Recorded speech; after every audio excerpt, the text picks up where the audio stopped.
ಬೇರೆ ವ್ಯಕ್ತಿಗಳು ಅಲ್ಲಿ ಕಾಲಿಡ್ಲಿಕ್ಕೆ ಆಗೋದಿಲ್ಲ, ಅಲ್ಲಿ ಯಾರು ಜನ ಸಹಿಸೋದಿಲ್ಲ ಅನ್ನೋ ಒಂದು ವಾತಾವರಣ ಇತ್ತು. ನಿನ್ನೆ ಮಂಡ್ಯ ಮದ್ದೂರು ನೋಡಿದ್ಮೇಲೆ ಯಾವುದು ಧರ್ಮಕ್ಕಾಗಿ, ದೇಶಕ್ಕಾಗಿ, ಜನರಿಗಾಗಿ ಯಾವ ರಾಜಕಾರಣಿ ಕೆಲಸ ಮಾಡ್ತಾನೆ, ಅವನು ಯಾವುದೇ ಜಾತಿಯವರಲ್ಲಿ ಅವನಿಗೆ ನಾವು ಆಶೀರ್ವಾದ ಮಾಡ್ತೀವಿ ಅನ್ನೋಂಥ ಸಂಕೇತ ನಿನ್ನೆ ನಮ್ಮ ಜನ ಕೊಟ್ಟಿದ್ದಾರೆ.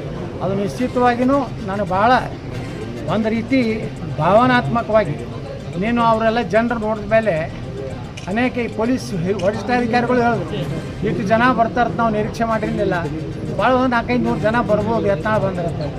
ಆದರೆ ನಿನ್ನೆ ಒಂದು ಸ್ವಾಗತ ನೋಡಿದ ಮೇಲೆ ಈ ರಾಜ್ಯದಲ್ಲಿ ಚಾಮರಾಜನಗರ ಹಿಡಿದು ನಮ್ಮ ಬೀದರ್ ಬಸವ ಕಲ್ಯಾಣವರೆಗೆ, ಕೋಲಾರದಿಂದ ಕೊಡಗಿನವರೆಗೆ ಎಲ್ಲ ಕಡೆಯೂ ಜನ ಇವತ್ತು ನಮ್ಮನ್ನು ಒಪ್ಕೊಂಡಿದ್ದಾರೆ. ಮುಂದಿನ ದಿವಸಗಳಲ್ಲಿ ಹಿಂದೂ ಧರ್ಮ ರಕ್ಷಣೆ ಮಾಡುವಂಥವ, ಭ್ರಷ್ಟಾಚಾರ ಮುಕ್ತ ಆಡಳಿತ ಕೊಡುವಂಥವ, ಕುಟುಂಬ ಏನೋ ಒಂದು ಇದು ಇದೆ ಅದರಿಂದ ಮುಕ್ತ ಆಡಳಿತ ಈ ರಾಜ್ಯದ ಜನ ಬಯಸ್ಯಾರಂತೇಳಿ ನಿನ್ನೆ ಒಂದು ಸಂಕೇತ ನಾನು ತಿಳ್ಕೊಬೇಕು. ಮೇಲ್ಕೋಟೆ ಚೆಲುವನಾರಾಯಣಲ್ಲಿ ಹೊಸ ಪಾರ್ಟಿ ಕಟ್ಟಬೇಕು ಅನ್ನೋದು ಏನಾದರೂ ಪ್ರಾರ್ಥನೆ ಮಾಡಿದ್ರೆ? ಹಾಗೆ ಯಾರು ನಾನು ಒಟ್ಟು ಹಿಂದುತ್ವ, ಅಭಿವೃದ್ಧಿ, ಭ್ರಷ್ಟಾಚಾರ ಮುಕ್ತ ಇಷ್ಟನ್ನು ಬಿಟ್ಟರೆ ನಾನು ಒಂದು ರಾಜಕೀಯ ಪಕ್ಷ ಕಟ್ಟಬೇಕು ಅಥವಾ BJPಗೆ ಸಡ್ಡು ಹೊಡಿಬೇಕು ಅನ್ನೋದು ಇಲ್ಲ.